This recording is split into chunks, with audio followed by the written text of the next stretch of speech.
My daughter's words hit me like ice water. Mom, you need to understand something. David's parents will always be our priority. You're just going to have to accept your place. I sat there in their pristine living room, my 70-year-old hands folded in my lap, and something inside me, something that had been bending for 45 years, finally snapped. Not with anger, with clarity. I see, I said quietly. Thank you for making that crystal clear. They didn't know what I had just decided. They didn't know that within 48 hours I would liquidate everything. They didn't know that when their emergency came knocking 3 weeks later, when they showed up at my door begging for help, the woman they found would be someone they no longer recognized. But I'm getting ahead of myself. To understand what happened that day, you need to know how I got there.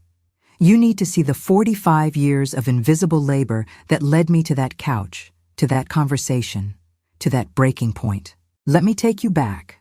I was 25 when Sarah was born. My name is Dorothy, and back then, I thought I had the world figured out. Young, energetic, married to a man I loved. We had plans, big plans. Then Richard died when Sarah was only 6 years old.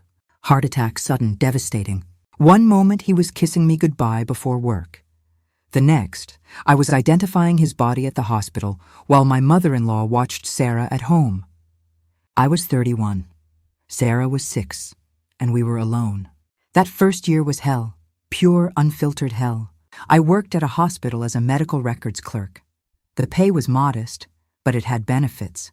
Good benefits we desperately needed. I picked up every extra shift they offered. I worked holidays, weekends, overnight shifts. I remember coming home at 7 a.m. after a 12-hour night shift, finding Sarah already awake, having made herself cereal. She was 6 years old, making her own breakfast because her mother was too busy surviving. My mother-in-law, Constance, suggested I put Sarah in boarding school. You need to focus on finding another husband, Dorothy. Sarah would be better off with structure, with professionals. As if my daughter were a problem to be solved. As if my life needed to be erased and rewritten. I told her no, firmly, finally. Sarah stayed with me, and I built our life one exhausted day at a time. I sold Richard's car to pay off his medical debts.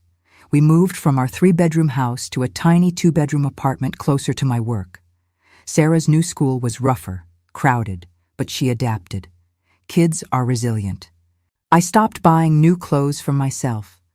Everything went to Sarah. School supplies, decent shoes, warm coats for winter.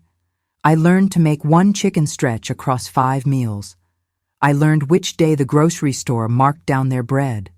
I learned how to smile through the exhaustion. When Sarah turned 12, she wanted to take piano lessons. All her friends were taking lessons. She begged me for weeks. Piano lessons were $120 a month. I sold my engagement ring, the beautiful platinum ring Richard had saved for 6 months to buy. I told the jeweler I needed cash fast. He gave me $800. That ring paid for 8 months of piano lessons. Sarah never knew. She bounced into that music studio every Wednesday afternoon, and I smiled watching her through the window, my bare ring finger hidden in my coat pocket. This is love, I told myself. This is what mothers do. High school came. Sarah had her heart set on Madison Prep, a private school known for sending kids to Ivy League colleges. Tuition was $18,000 a year. I took a second job, data entry from home, late at night after Sarah went to bed. I typed until my fingers cramped, until my eyes burned, until the words on the screen blurred together. For 4 years, I worked 2 jobs. For 4 years, I functioned on 5 hours of sleep. For 4 years, I told Sarah everything was fine when she asked if I was tired. She graduated valedictorian, full scholarship to Northwestern. I sat in the audience at her graduation, surrounded by parents in expensive suits, and I cried. Not just from pride, but from relief. From the bone-deep exhaustion of finally reaching the finish line. I thought it would get easier after that. I was so naive. Sarah thrived at Northwestern. She called me once a week, usually Sundays. Short calls, 15 minutes, maybe 20. She was busy. I understood. College was demanding. I sent her care packages, homemade cookies, warm socks, handwritten notes reminding her I loved her. She texted thank yous, brief, casual. I told myself it was enough. After graduation, she got a marketing job in the city. Good salary, benefits, a sleek apartment in a trendy neighborhood. She was 22. I was 53. I waited for her to say, "Mom, you've done so much for me. Let me help you now." I waited for Sunday dinners. I waited for phone calls that lasted longer than 10 minutes. I waited. The calls became more sporadic. Once a week became twice a month, then once a month. She was climbing the corporate ladder. She had networking events, happy hours, weekend trips with colleagues. There was always something more important than visiting her mother. And still, I waited. She met David when she was 28. I was 59. He came from money, old money. His parents, Richard and Margaret, lived in a sprawling estate in the suburbs. They belonged to country clubs. They vacationed in the Hamptons. They had connections, influence, the kind of casual wealth that makes everything easier. From the first time I met David's parents, I knew I didn't fit into their world. The introduction happened at an upscale restaurant. I wore my best dress, 5 years old, slightly faded but clean. Margaret wore pearls and a designer pantsuit. Richard wore a watch that probably cost more than my annual rent. The conversation flowed around me. Business deals, mutual friends, property investments. I sat quietly, smiling when appropriate, contributing nothing because I had nothing to contribute to their world. Sarah barely looked at me the entire evening. When the check came, David's father insisted on paying. "My treat," he said magnanimously. Sarah beamed at him. "Thank you so much, Richard." She didn't thank me for driving an hour and a half to be there. They got engaged 6 months later. Sarah called to tell me, "We're engaged. Can you believe it?" "That's wonderful, sweetheart," I said, genuinely happy. "When's the wedding?" "We're thinking next June. Big wedding. David's parents are helping us plan everything. It's going to be beautiful." "How can I help?" I asked. Pause. "Oh, Mom, don't worry about it. Margaret's handling most of the details. She has a wedding planner and everything." "Don't worry about it. Translation, you're not needed." I sent a check for $5,000 2 weeks later. It was everything I had saved in the past 3 years. Every penny from overtime shifts, from skipped lunches, from carefully budgeted months. Sarah called when she received it. "Mom, you didn't have to do this." "I wanted to," I said, "for your wedding." "Thank you." Brief, perfunctory. Then she changed the subject to talk about the venue David's parents had secured. The wedding was lavish. 250 guests, string quartet, 7-course dinner, open bar. I was seated at table 12. Table 12. In the back corner. Far from the head table where Sarah and David sat with his parents, with the wedding party, with the important people. I was surrounded by distant relatives I'd never met. David's second cousins, college friends of the groom, people who had no idea who I was. Sarah stopped by our table once. "How's everything, Mom? Food okay?" "It's lovely," I said, smiling. "You look beautiful." "Thanks." She kissed my cheek and moved on to the next table. That was it. My only interaction with my daughter at her wedding. In the official wedding photos posted on social media, Sarah posted 87 of them. I appeared in 3. In the background, blurry, almost cropped out. David's parents were in 34. I counted, late at night, alone in my apartment. I counted every single photo. This is fine, I told myself. She's starting her new life. I can't be the center anymore. But it didn't feel fine.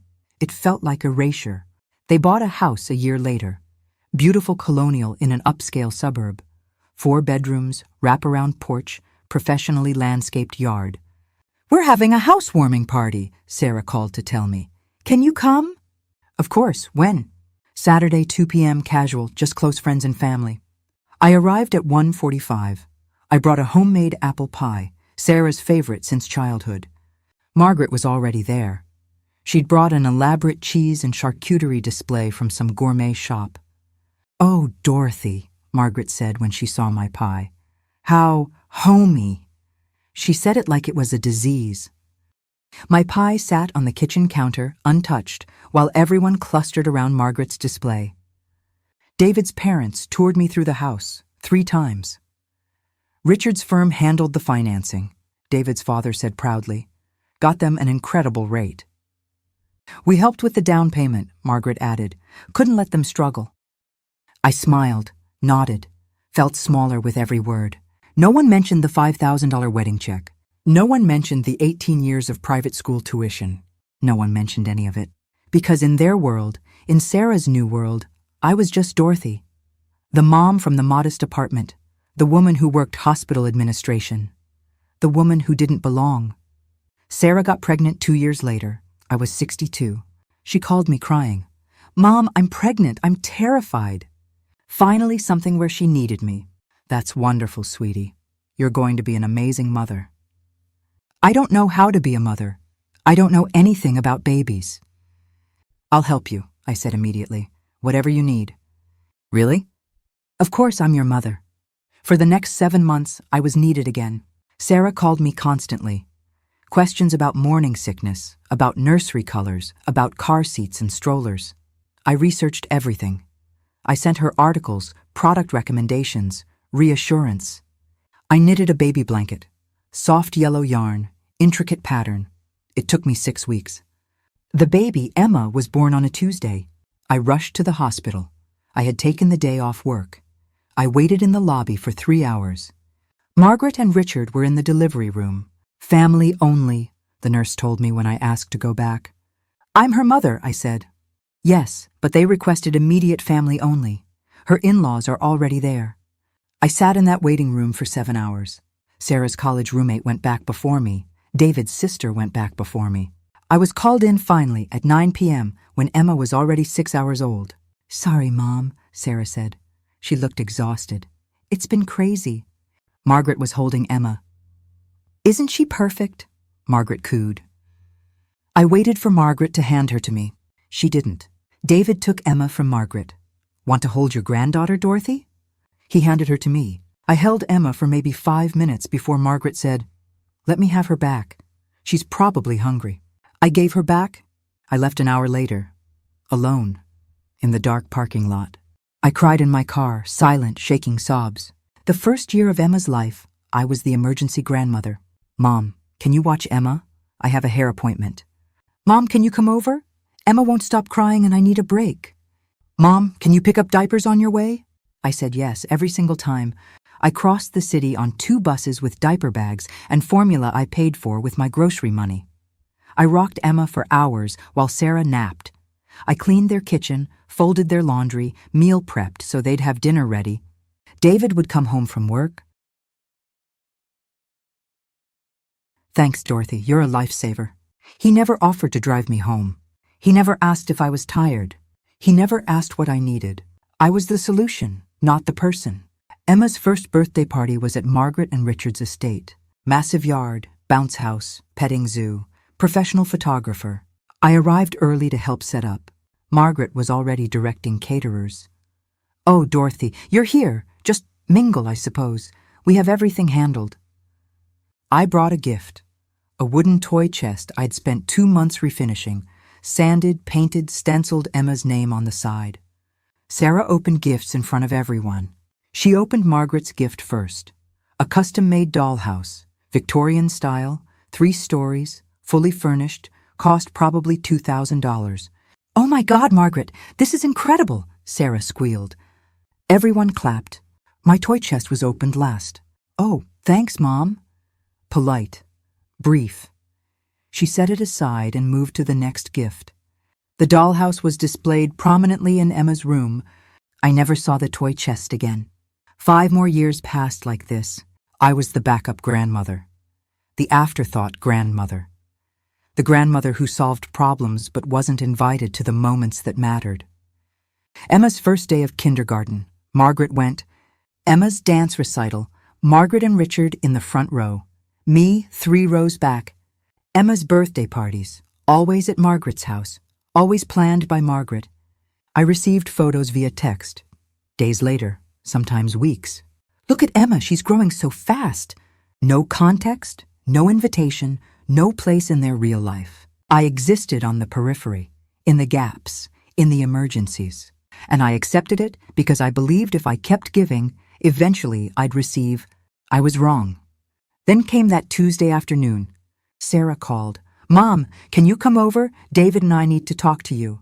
"Is everything okay?" Alarm bells rang.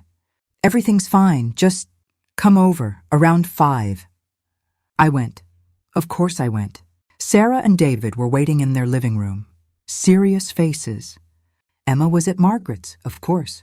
"Sit down, Mom." I sat. Sarah exchanged a glance with David. He nodded. "Mom, we've been talking, and we think we need to set some boundaries." Boundaries. That word people use when they want to push you further away while sounding reasonable. "Okay," I said carefully. "It's just—" Sarah twisted her hands. "You can be a lot sometimes. Calling to check in, asking about Emma, just being around so much." Being around so much. The grandmother who saw her granddaughter maybe twice a month. "I don't understand," I said. David jumped in. "What Sarah means is, we have priorities. And those priorities need to be clear." "Clear how?" Sarah took a breath. "Mom, you need to understand something. David's parents will always be our priority. They've done so much for us. The house down payment, the connections that got David his promotion, helping with Emma's private school tuition. They're essential to our life." I felt something cold spreading through my chest. "And I'm not?" My voice came out flat. "You are," Sarah said quickly. "Of course you are. You're my mom. But you're just going to have to accept your place." "Your place?" David nodded. "We need you to understand that Margaret and Richard come first. For holidays, for Emma's events, for everything, they've earned that place." Earned? As if raising Sarah alone for 18 years counted for nothing. As if selling my engagement ring counted for nothing. As if 45 years of sacrifice counted for nothing. "So what does that make me?" I asked quietly. Sarah looked uncomfortable. "You're still important, just not the first call, not the first choice. You understand, right?" I looked at both of them. At my daughter, the woman I'd given everything to. At her husband, the man who'd never even tried to know me. And I understood perfectly. I stood up, picked up my purse. "Thank you for clarifying," I said. My voice was ice. Sarah blinked. "Mom." "No, really, thank you. Now I know exactly where I stand." "Don't be mad," David said. "We're just being honest." "I'm not mad," I said, and I wasn't. I was something far more dangerous. I was clear. I appreciate the honesty, really. It's good to know who considers you essential and who considers you convenient. I walked to the door. "Mom, wait." Sarah stood up. I turned, looked her in the eye. "I am done waiting, Sarah. I've been waiting for 45 years. I'm done." I left, closed the door quietly. No drama, no scene. I walked to my car in the fading light, and I felt something I hadn't felt in decades. Power. The drive home was long, rush hour traffic. 45 minutes of sitting in my car, hands gripping the steering wheel, mind racing. How many times had I made this drive? How many times had I crossed the city to help them? How many times had I carried heavy bags on the bus because they never offered to pick me up? How many times had I swallowed hurt because I thought that's what love required? Too many times, far too many. I got home to my small apartment. 1 bedroom, dated kitchen, bathroom with original 1970s tile. But it was mine. Fully paid off. 30 years of mortgage payments, never missed once. I locked the door, made chamomile tea, sat at my kitchen table, and I opened my laptop. That old laptop Sarah had given me 3 Christmases ago. Her old one when she upgraded. I logged into my bank account. I hadn't checked it closely in months. I'd been careful with money my whole life. After Richard died, I learned that financial security was the only safety net that wouldn't betray you. Balance, 127,400. Life savings, overtime shifts, denied pleasures, skipped vacations, clothes not bought, restaurants not visited. All saved for what? For emergencies? To help Sarah when she needed it. I opened another tab, searched for my apartment's market value. According to 3 different real estate sites, my apartment was worth between $290,000 and $310,000. The neighborhood had appreciated. Close to the hospital, close to public transit, safe area. I ran calculations. If I sold for $300,000, if I bought a smaller modern condo for $180,000 in a different neighborhood, I'd have $120,000 left, plus my $127,400 in savings. $247,400 at 70 years old, debt-free, with a pension of $1,800 a month and Social Security of $1,400. If I invested $200,000 conservatively at 4% annually, that's $8,000 per year. Plus my pension and Social Security, $38,400 per year, plus $47,400 as emergency backup, I could live. More than live, I could thrive. I opened a new document. Life Plan, Dorothy. I smiled, typing my name. When was the last time I thought of myself as Dorothy instead of Mom? I typed, sell current apartment, buy modern 1-bedroom condo, invest the difference, set firm boundaries with Sarah, stop being their emergency solution, start living for me. 6 steps to a life I should have started decades ago. I saved the document, named it My Turn. Not revenge, justice. I couldn't sleep that night. Lay in bed, staring at the ceiling, thinking about everything. Every sacrifice, every invisible moment, every time I was the afterthought. Sarah's college graduation. I appeared in 5 photos. Out of 63 posted online, I counted them, all of them. Emma's baptism. I paid for the christening gown, $300. Sarah wanted a designer one. In the baptism photos, I'm in the background, out of focus. My 65th birthday. Sarah called me 4 days later.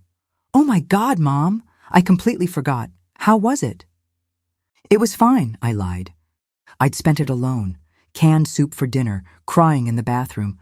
My 68th birthday last year. Sarah posted a beautiful tribute to Margaret on social media. Full photo gallery. To the best mother-in-law anyone could ask for. So grateful for you.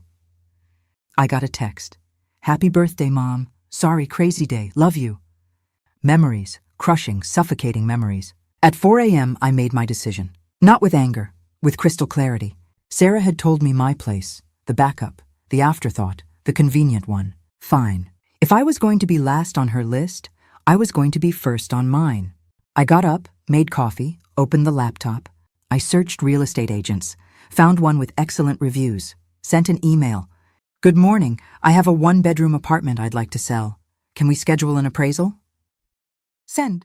Then I searched for condos, modern ones, in quiet neighborhoods, far from where Sarah lived.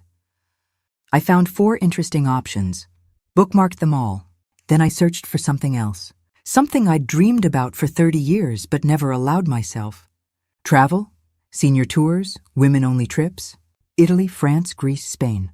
Places I'd always wanted to see but postponed because what if Sarah needed me?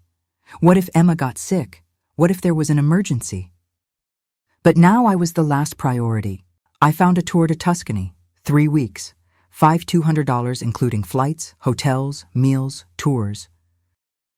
I added it to my cart. Didn't buy it yet, just left it there, waiting. A promise. The sun came up. I hadn't slept, but I felt more awake than I had in decades.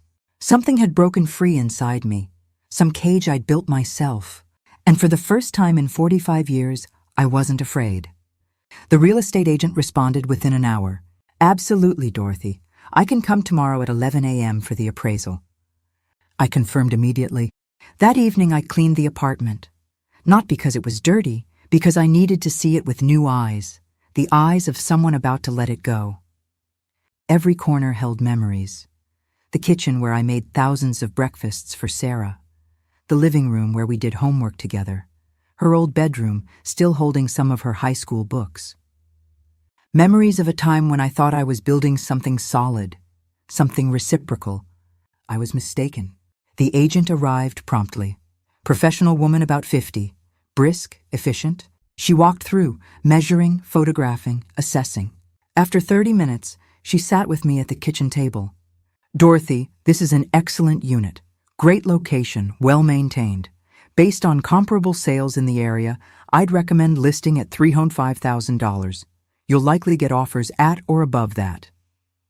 Freedom. That number was freedom. How long to sell? I asked. She smiled. In this market, with this location, 4 to 6 weeks maximum. I signed the contract that afternoon. She took professional photos, created a virtual tour, wrote a listing description that made my modest apartment sound desirable. We'll list tomorrow across all platforms, she said. Prepare for calls. I closed the door behind her, leaned against it, and laughed. A real laugh, deep and genuine. The laugh of someone who just reclaimed their power. Sarah texted me that evening. Mom, are you okay? We haven't heard from you. I read it 3 times, looked for genuine concern, found only obligation. The kind of text you send to check a box. I waited 20 minutes before responding. I'm fine, busy with some personal matters. She replied immediately, What matters? I took 30 minutes this time. Just some things I'm handling. Nothing urgent. How's Emma? She sent a photo. Emma at Margaret's house, baking cookies. Of course, I replied with a heart emoji. Nothing else. Put the phone down. Continued with my evening. Made myself a real dinner. Salmon, roasted vegetables, glass of white wine. Sat on my tiny balcony and ate slowly, savoring every bite. When was the last time I savored my own food? The calls started on day 3. My apartment generated immediate interest. 8 people wanted to view it. We scheduled appointments. I cleaned, organized, dressed nicely. The first couple were young professionals. They walked through with eager eyes. Perfect location, the woman said. Exactly what we need. They offered $295,000. My agent recommended waiting. The second viewers were investors. Cold calculating, offered $285,000 cash. Final offer. I declined. The third viewers were a recently divorced woman, about 60, downsizing after selling her family home. We talked over coffee. She told me her story, absent adult children, years of caretaking, now reclaiming her life. I need to start over, she said simply. I understood completely. She offered $308,000, cash, quick closing. I accepted immediately. We signed papers 2 days later. My agent was thrilled. Excellent sale, Dorothy. Where are you moving? Somewhere new, I said. Somewhere completely mine. I viewed 5 condos that week. First one, too dark. Second, bad neighborhood. Third, outdated fixtures. Fourth, terrible layout. Fifth, perfect. 1 bedroom, modern kitchen, updated bathroom, hardwood floors, floor-to-ceiling windows, building with security, quiet area, fitness center, rooftop terrace. 30 minutes from where Sarah lived. Far enough. Listed at $185,000. I offered $183,000. They accepted. In 1 week, I'd sold my old life and bought my new one. Sarah knew nothing. Yet, I started packing slowly, deliberately. Each box was a decision. What was I bringing to my new life? Sarah's baby clothes, staying. Her old report cards, staying. The photo albums where I appeared blurry in backgrounds, staying. I packed only what was mine. My books, my clothes, my few pieces of jewelry, my documents, my kitchen essentials. Everything else was dead weight from a life that no longer fit. I hired a small moving company. They assessed the apartment. You're sure? There's a lot here. I looked around. 45 years of accumulation. I'm sure. Only what I've marked with blue tape. Less than half my belongings. 2 weeks after the confrontation, Sarah called. Not texted, called. Sunday evening, I was packing books. I saw her name. Let it ring 4 times. Hello, Sarah. Neutral voice, calm. Mom, we need to talk. Can you come over tomorrow? Something in her tone. Urgent, but trying not to sound desperate. About what? I asked. Better in person. Can you come? Before, I would have dropped everything. Arrived within the hour. Not anymore. Tomorrow I'm busy. I have appointments. What appointments? That question again, as if I needed to justify my time. Personal appointments. Sarah, is someone sick? Is it an emergency? No, no one's sick, but it's important. Then it can wait. How about Thursday evening? Silence. She was frustrated. Good. Fine, Thursday, 7 p.m. I'll be there at 7:30, I said. I have things until 7. Lie, I had nothing, but I wasn't going to be immediately available anymore. She hung up without saying, I love you. Fine. I knew what was coming. You don't live 70 years without developing instincts. They needed something. Money, probably. Help. Some favor that required me to set aside my life. But this time was different. This time I had a plan, and nothing would derail it. From college, from her first apartment. Dear Mom, I miss you so much. You're my hero. Love, Sarah. Mom, thank you for everything. I couldn't do this without you. Love, Sarah. You're the best mom in the world. I love you, Sarah. I read them all, one by one. That little girl grew up, and the woman she became told me I'd always be last. Children's promises aren't contracts. They're innocent. They're moments frozen in time before the world teaches them different priorities. I closed the box, put it in the pile staying behind. Not with anger, with acceptance. With the clean sadness that comes when you finally release something that was never truly yours. Thursday arrived. I dressed carefully, navy slacks, cream blouse, comfortable shoes, hair neat, light makeup. I looked in the mirror.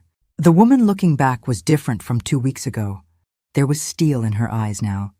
Something unbreakable. I put the papers in my purse. Sale contract, purchase agreement, just in case. Just in case I needed proof my life had already changed. I took the bus, arrived at 7:28. Rang the bell. David answered. He looked stressed, tired. Dorothy, come in. I entered. Sarah was in the living room, also stressed. Emma wasn't there. At Margaret's again, obviously. Whatever they needed to say, they didn't want witnesses. I sat, looked at them, waited. The silence stretched. Sarah started. Mom, thanks for coming.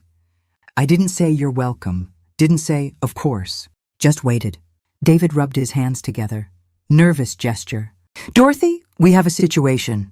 Situation. That word people use instead of problem. What situation? I asked, voice neutral. Sarah leaned forward.